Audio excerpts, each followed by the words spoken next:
Hello and good morning, everyone. Welcome to our webinar. My name is Ilyas, and I'm the Pathway Program Manager here at SSLC and VICCC. I hope everyone is doing well and staying safe.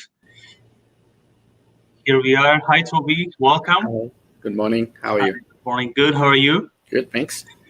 So we are here today with our CEO of CIBT Education Group to talk about the future of education in Canada. So we've invited Toby to answer some of our questions here, and sometimes we do get questions from our school partners, our students. You know, who's behind the show, who's behind all these schools and student accommodation. And here we have Toby with us. So we are live right now on YouTube, on Twitter, on our website, and on Facebook. So if you have any questions, you can ask your questions in those platforms, or if you are on Crowdcast, you can just simply drop your questions on our chat box or click on Ask a Question button. So Toby, welcome. Thanks for joining today. Thank you. Could you please introduce yourself to our audience? Sure. I'm the Chairman and CEO of CIBT Education Group. I founded CIBT 27 years ago. I oversee the corporate finance, strategic planning, merger and acquisitions, some investor relations work. I'm the first in, last person out at the CIBT office every day. Great. Thank you so much.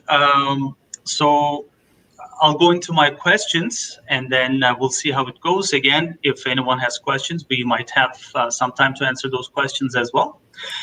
So Toby, could you please tell us what does CIBT Education Group do and what's included in CIBT's portfolio?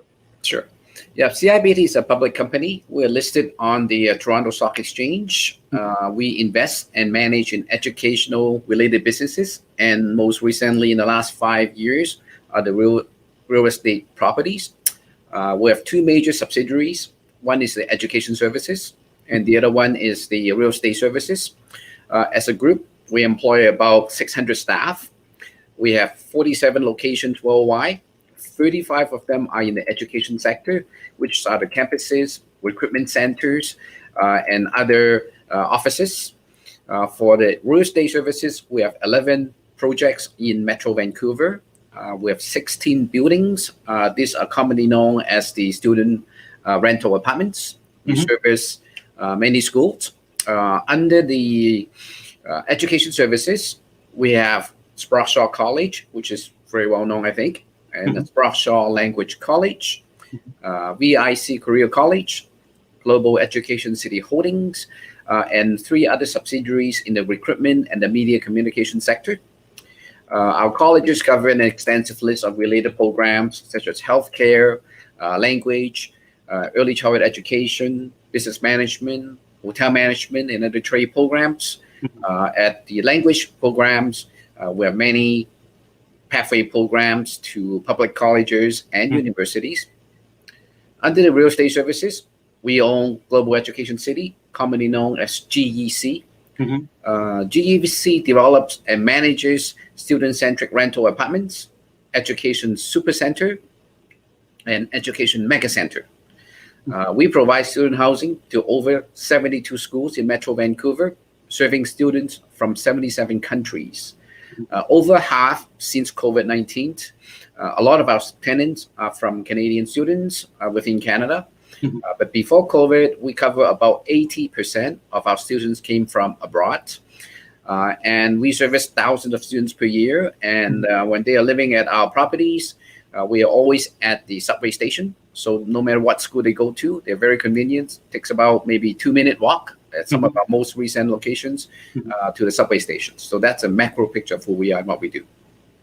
Exactly. And as you just mentioned, you know, I used to attend international education fairs abroad, and I talked to many of our partners, other schools, and in almost all their brochures, you can easily locate GEC residences.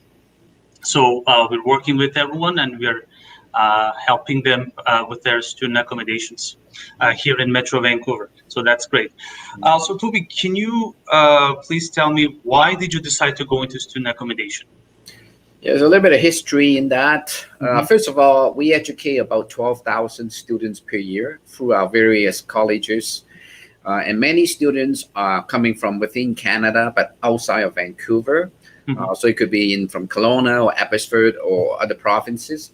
And then in the past 5 to 7 years, we saw strong growth in the international market. So about 2015, we start expanding into the international sector quite aggressively. And then we realized, geez, housing is an issue. In Vancouver, the vacancy rate remained at about 1 to 1.25% as of today. And that has been the case for the past 5 years. Even local residents are having problem finding properties. So double that problem if a student come from abroad. You know, they just arrive, they don't know the lay of the land. And then there has been issue that they were fraud online because student rental or even rental, quite often they are not regulated, especially for student rental. So we have seen students register online with a homestay family, pay the deposit, and then arrive, the house does not even exist. So that's just one of the few problems. Obviously, there are a lot of good homestay parents, but unfortunately, this is not a regulated area where the education sector didn't really look at it, and the real estate property sector didn't look at it. So we see that as a problem. And as of September last year, the dormitory wait list, just for UBC and SFU, is over 6,000 on the wait list. That's a long list. You may even finish your PhD without getting your assignment. And obviously because of the growth of the international market, plus the domestic market as well. So we saw that there's a need in providing a non-governmental type of expansion strategy to integrate housing available to students coming to study in Vancouver.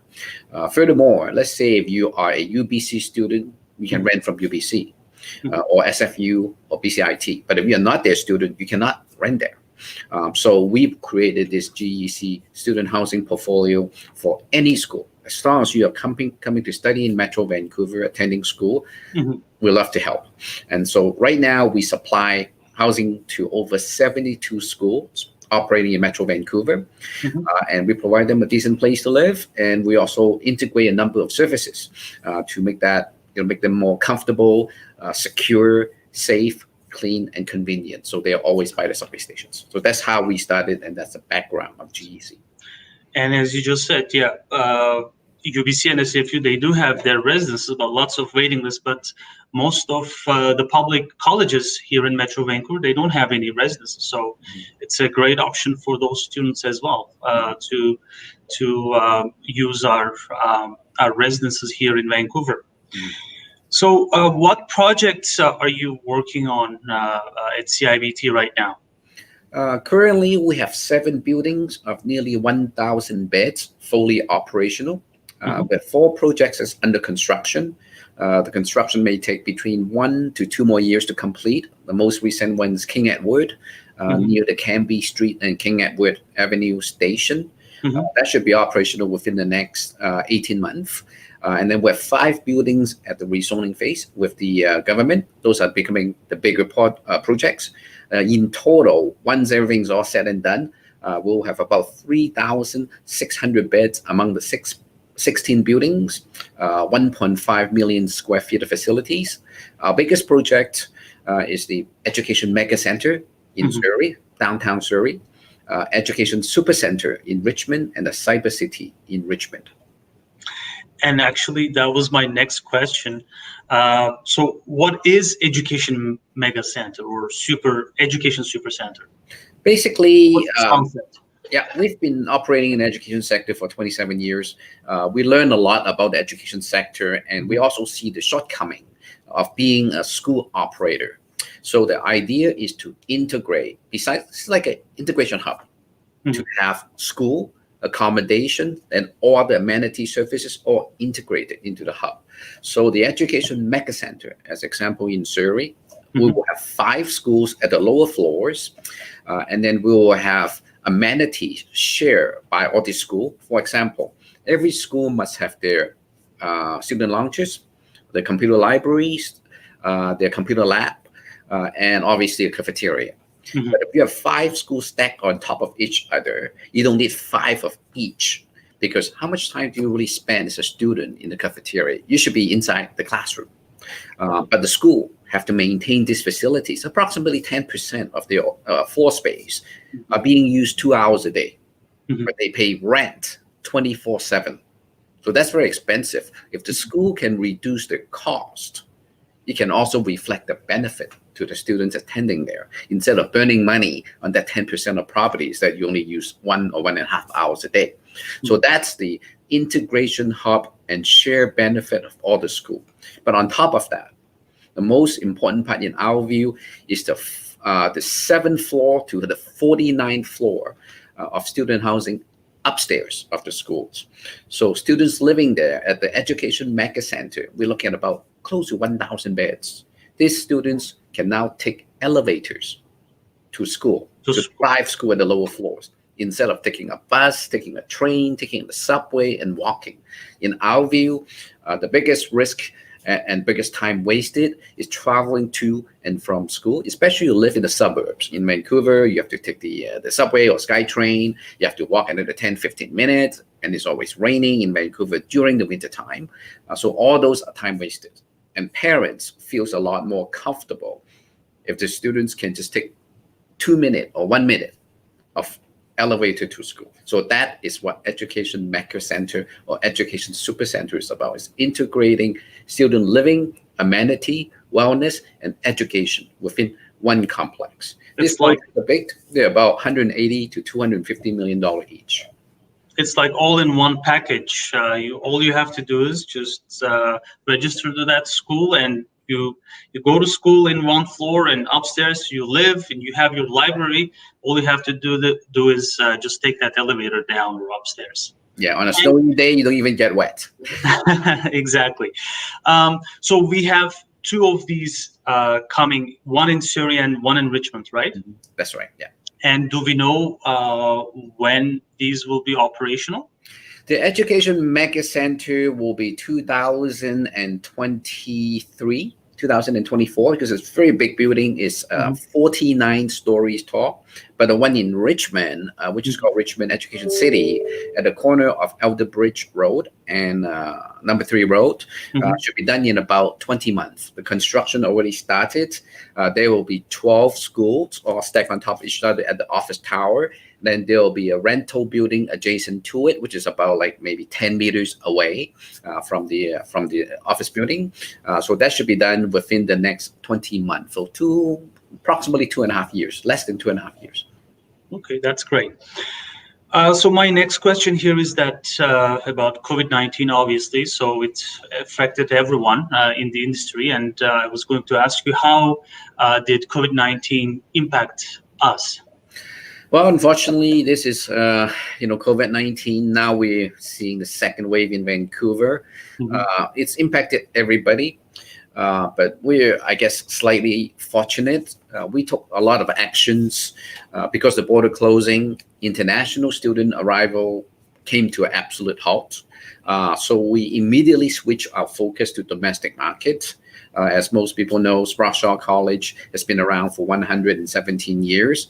And Sproshaw Language College always been servicing 6,000 to 7,000 international students. So what we focus on is, obviously the borders closed. Instead of just bringing in students, which we cannot, we focus on those students already in Canada by helping them to extend their programs to stay in Canada. Some students from certain countries, they have a lot bigger problems in the home country because of the breakout is a lot more serious. Vancouver, people look at the Vancouver and then Canada as a whole. Our management for the COVID-19 has been one of the best. In Vancouver, obviously, of a second wave, we are seeing over like nearly 200 cases in Metro Vancouver. But for almost 2.5 months, we were down to like single digits and double digits. Altogether, we have about 5,400 cases as of the end of October, Mhm. as compared to, let's say, the US. You know how serious that is. Right. To India, to Brazil. Unfortunately, unfortunately, we just have to deal with it. But Mhm. fortunately for us, Vancouverites, our case is not as bad. So our impact is just not as bad. And we also switch our focus, as I mentioned earlier, helping those students, international or domestic, already in city, to help them to extend, to help them to continue to finish their program. So our impact wasn't really that bad. I mean, our overall income as a group between housing and education, our total revenue was down by about 8%. Mhm. But that's okay. It is what it is. As compared to the hospitality industry, we really have a heart out for them. Restaurants, they were down by 90%. Some outright closed down. So we're doing okay. We're in it together, and I think so far, hopefully this second wave will go away soon, and Mhm. we'll all behave, and then we'll keep the impact to the minimal. Exactly, and I'd like to make a correction, a small correction here. We can now host international students again because we were just approved in BC, both for SSLC's Vancouver and Victoria campuses, as well as our Spacha College. All campuses are approved, so we are on that new DLI list. Yeah. So students can actually apply for their visas abroad and safely arrive in Canada. We have everything in place for their arrivals. Obviously, in Vancouver, we have our student residences, we have our packages with our programs where they can self-isolate for 2 weeks, and then onwards they can continue staying in one of our residences in GC Pearson, GC Viva, GC Granville, or Burnaby Heights. So we have lots of options for them. So that was a great news, actually. We were just listed last week on November 3rd, so that's exciting. We are also waiting to hear from the Ontario government for our Toronto campus, and as well as our VICCC campus here in Vancouver. So those should be listed, I'm sure, in the update. Yeah. Just to elaborate on that for you. Mhm, mhm, Yes, the border reopened on October 20th. So what we have also done at the real estate division is mhm. also creating all this isolation package, as well as reducing the density for our students so that they won't be living closely with each other. The sharing of accommodations would be reduced, and the density would be a lot more relaxed. So we respect all the COVID-19 precautions and to making sure that the student can arrive and study healthily. Exactly, and we've actually had a webinar when we had this news on October 20th, or actually October 3rd, when it was first announced. We had the GC's general manager Brandon with us, and he explained all the procedures and how the self-isolation is done at GC residences. How do we even pick them up from the airport?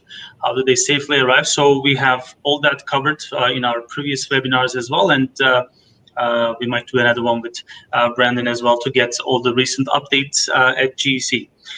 Okay, so you just said yes. Obviously, it's impacted everyone, and unfortunately, we've seen some schools closed early in the lockdown back in March.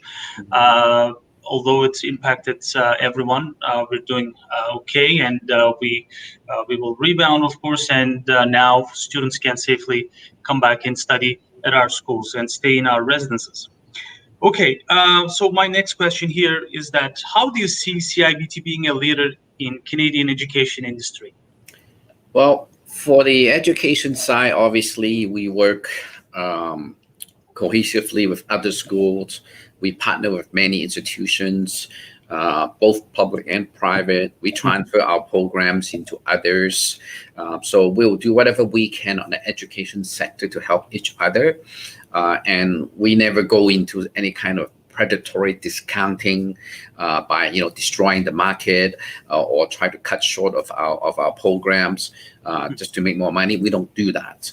But I think most important is the real estate side is where I see where CIBT can help others.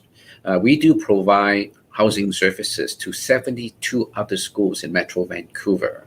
And during the COVID period, especially at the beginning, everyone was in a panic mode.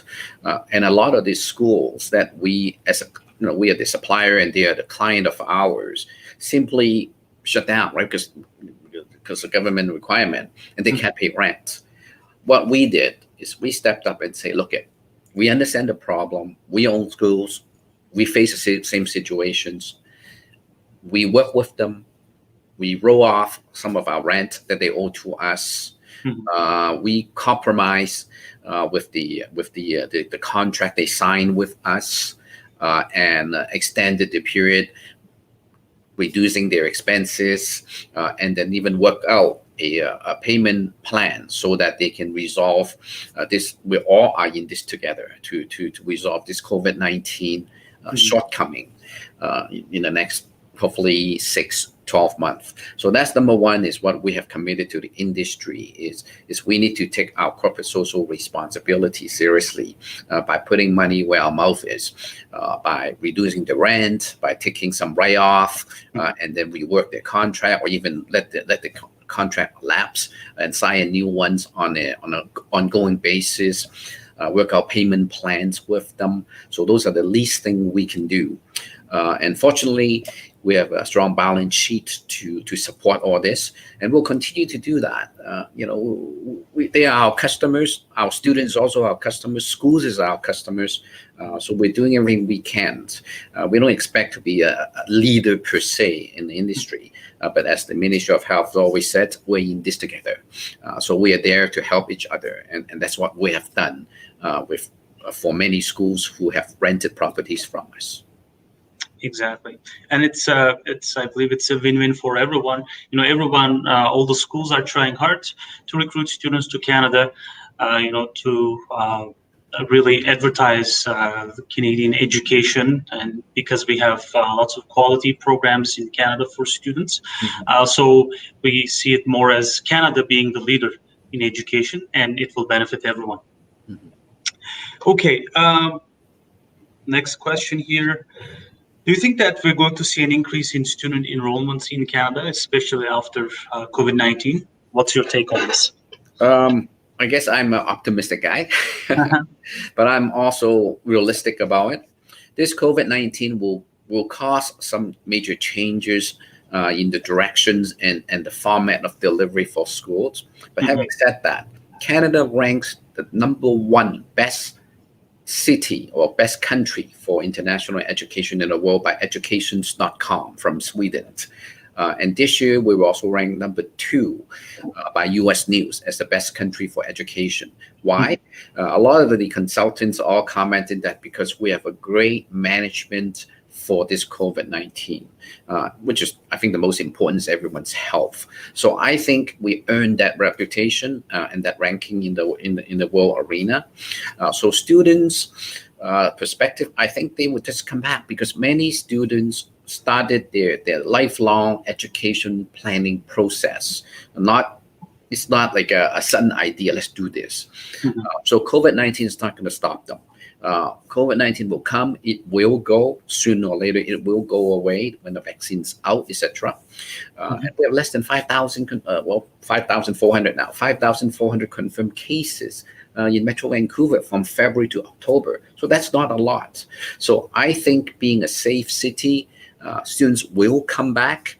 But furthermore, students coming in to study in other part of the world or planning to go into the United States or in the East Coast may also elect Vancouver to be another option because we're just a safer city.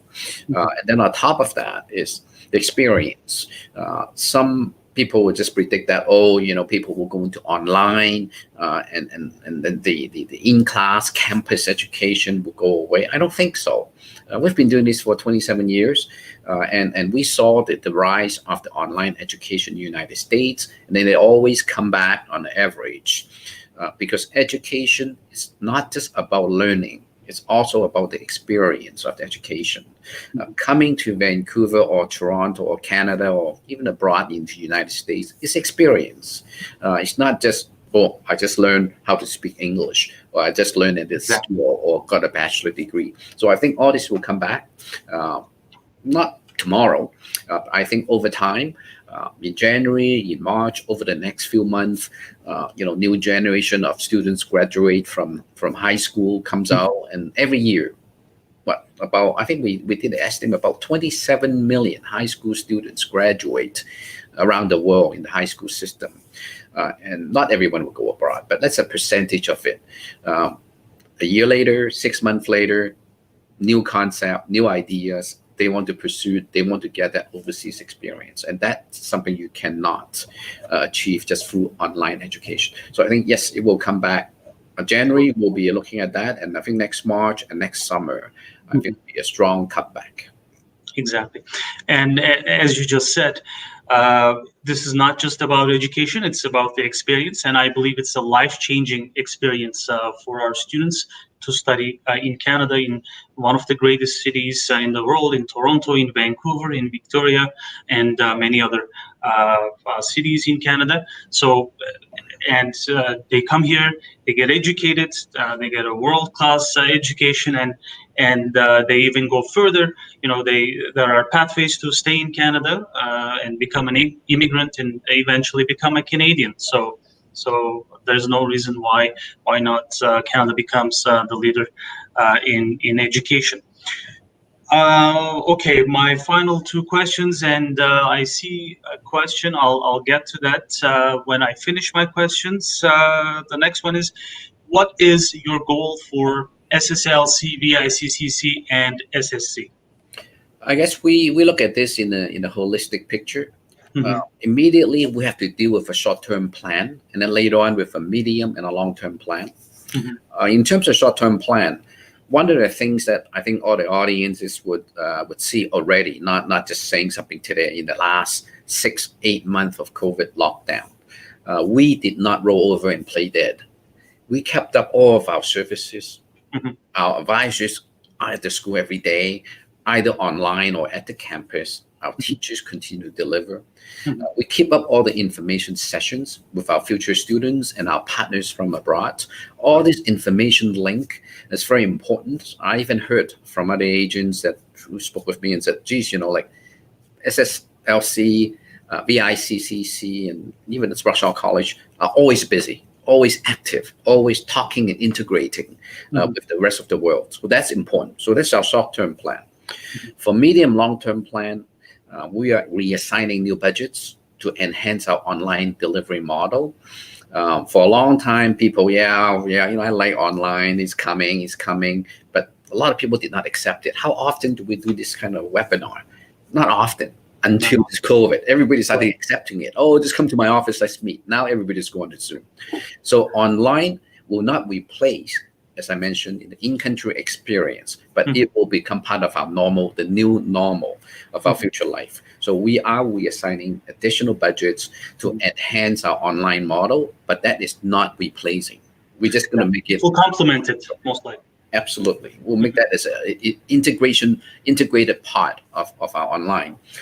And then, of course, expand our relationship with our reputable agents, be selective of who we work with, support them 100% with our in-class online student housing portfolio. Again, I think going forward, we'll be seeing a lot more integrated services, value-added propositions, and to provide a one-stop solutions to our students, so they don't have to arrive, try to find a place to live, try to find the next school, and all other services. We're even talking to telemedicine companies, so that when they first arrive into Canada, if they want to see a doctor, our facilities will also have telemedicine. Everything's done online, of course, not major cases, but if you're not feeling well, they can do the diagnosis, etc. So all these are part and parcel of example of how we're going to integrate more and more enhanced services to SSLC, VICCC, and SSC. Great. And as you just mentioned, since day one of the lockdown back in March, we've started our webinar series, our Pathway webinar series, where we talked about our schools, CIBT Education Group, our GC residences, and we talked about our Pathway Partners programs. We try to bring the most up-to-date information because it was really important, because everything would change every day during those times. and perhaps still, and we would connect with our pathway partners and get the most up-to-date information for our current students, our future and prospective students, and our school partners all around the world. And I believe it was really important to really connect with them on an almost daily basis. Okay, so my final question here is, what would be your final message to our students and our school partners all around the world? Yeah, I guess, this COVID-19 changed a lot of the common activities we do every day. I think adding value is very important going forward of any businesses. Adding value, being market oriented, maintain the reputation. Definitely, we have to add more innovation and technology to our delivery system. Bundling the overseas experience with housing will increase the revenue and also enhances the experience of the students. Integrating online recruitment. We've been doing a lot of education fairs in the past, doing a lot of face-to-face. I don't think that will go away, but I think more percentage will be placed on pre-marketing, pre-consulting online before they do the face-to-face. E-commerce model will definitely reduce the frequency of travel. Forming alliances, working closely with reputable institutions. I think that's part of our plan, and I think that's what my advice to be to the world. Throughout this crisis, we saw schools, unfortunately, just roll over and died. But many of them maintain their reputation, maintain the integrity, make sure everything's being taught out, everything being transferred over. No one's left in the cold, and that's very good. And we're being proud as a member of the Canadian education sector. No one just shut the door and disappear with someone's money. So that's very good. We should always maintain our integrity and our reputation in our sector. And also, I think for the old days of Ivy League institution and mentality will go away. I would definitely think going forward, a lot of this big Ivy League school will become more and more market oriented and provide additional services. Not that they weren't before, but we all know how it works. When you are a very well-known big brand name, people will just feel, you'll come to me anyways. I think this COVID-19 will change things. If they didn't, they should. And also, predatory discounting has always been a big problem. By discounting the tuition fee, discounting this and that, will ultimately means a compromise to the quality of the students. This law of the average. You cannot expect a free lunch every day. So I would really advise, the industry, let's work together and rebuild and avoid any kind of predatory discounting just to just get the students into your door, but maintain our integrity and the reputation of Canadian education. And finally, we have been in the complacent and comfort zone for far too long. We just repeat our efforts year after year. We need to retool, reprogram, reposition ourselves, and take the COVID-19 challenge as a soul-searching period now. You need to wake up, redesign, rebuild, retool, and go forward. And that's what we do every day here at our group level, as well as at our student services level. Great, thank you so much. There's a question here from Benny. I'd like to read that out. I might also answer that, but let's see. The impact due to this pandemic over international education sector is tragic. It is obvious that we need students to come from overseas. What are the tools or systems that SSLC consider to convince the public government to allow the students to come to Canada besides uncontrollable factors, sanitizer, mask, thermal, and mask detection, limiting class size? I can actually answer that, if you allow me. So we actually, this is not something new. We reopened our campuses in BC, in Vancouver and Victoria, back in July. And in Toronto, end of August. And since day one, we've been, following these procedures, protocols on campus. we limited the class sizes, and yeah, here you can see we have our student health and safety portal on our website. You can see you can download our guides. For example, even in Toronto, the government said, students need to be tested for COVID. Fine. We arrange their transportation for free to the testing centers from their homestays or from the airport. So we are doing whatever is possible. We just go beyond that, other than just masks and hand sanitizers. Obviously, we have everybody's 6 feet apart in the classrooms.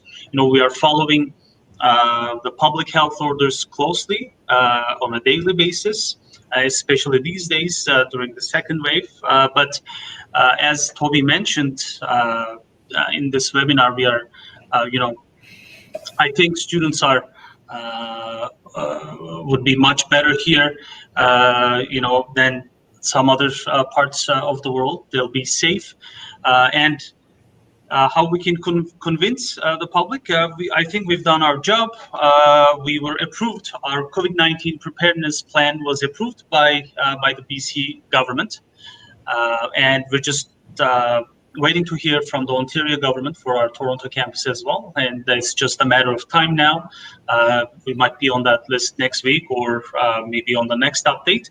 So we are doing our utmost because health and safety of our students and our staff, our teachers and everyone else is our top priority here at SSLC, VIC and SSC, and at GEC as well. So you can be assured that, and you're seeing this video, we've prepared videos for our students, for our staff. So I think students are in safe hands here at our campuses. Yeah, what I can also do is elaborate on the housing side. Obviously, at least 8 to 10 hours of your day, or maybe less, will be spent at the school. At the housing level, what we have also done is we have emptied out purposely and leave it as a spare isolation units. Because during the peak of the COVID period, fortunately, we only have one incident, but not COVID. A student felt just not well, a common flu. And she was afraid to report it because she's from abroad. What if I got kicked out of my unit? No, we didn't do that. We leave behind some empty isolation unit. So immediately she was upgraded to a single apartment just by herself, a studio unit. And she was able to stay there for 2 weeks and recovered. And she doesn't need to pay anything extra. Normally, our studio units, private single occupant units are more expensive. No, we didn't want to cause more stress to our students. So we upgraded her. She stayed there for 2 weeks. Everything's okay. She's fully recovered. And that is part of our obligations to the students community. We need to help them out. And with every building, we have some spare units available. We also encourage the tenants, do not hide your symptoms. If you're not feeling well, report it. We'll have some single unit available for you, and you won't be kicked out. You won't be charged an extraordinary expense for that. And we are committed in doing that. We'll continue to do that. And this wasn't just for our students during the lockdown. We've also helped our community. We had our healthcare workers stay at our GEC residences. Yeah. I also know that as well. So we are helping our students, but we are also helping our community here whenever our community needs us as well. Right. Okay, I guess that's all. Thank you so much, Toby, for joining us today. I believe it was a great webinar. Because our school partners, most of the time, they sometimes ask me. I am also a marketer here at SSLC and VICCC, and I go abroad, and they always would ask me, who's behind SSLC and VIC and SSC, and here you are today. I guess this will answer their question, and I'm sure this video will be watched over and over again. It'll be available on our website, and you can just see our website. We renew our website on a daily basis as well, and you can see all the information you have here. You can see our offers. You can see the health and safety protocols, our COVID-19 plans. You can download them, and if you want to come and study at one of our schools, you can just simply go onto the chat box there, chat with an advisor, and we do speak your language. We speak almost all the languages here at SSLC and BICCC. So if you have any questions, you can simply chat with us from there, and we'll get back to you. And here you see our campuses, Vancouver, Victoria, and Toronto for SSLC, of course. And we have Pathway partners. We have over 40 Pathway partners here in Canada. And you can see view them here as well. And you can view our past webinars on our website as well. I'd like to thank everyone for joining us today. And I hope to see you again, perhaps next week. And Toby, thank you so much. I appreciate it. And if you stop by downtown, please come and say hi to us. I'll do that. Stay healthy. Thank you. And we in this together. Yes, got the mask here. Okay. All right. Thank you. Thanks, everyone. Thank you. Bye-bye.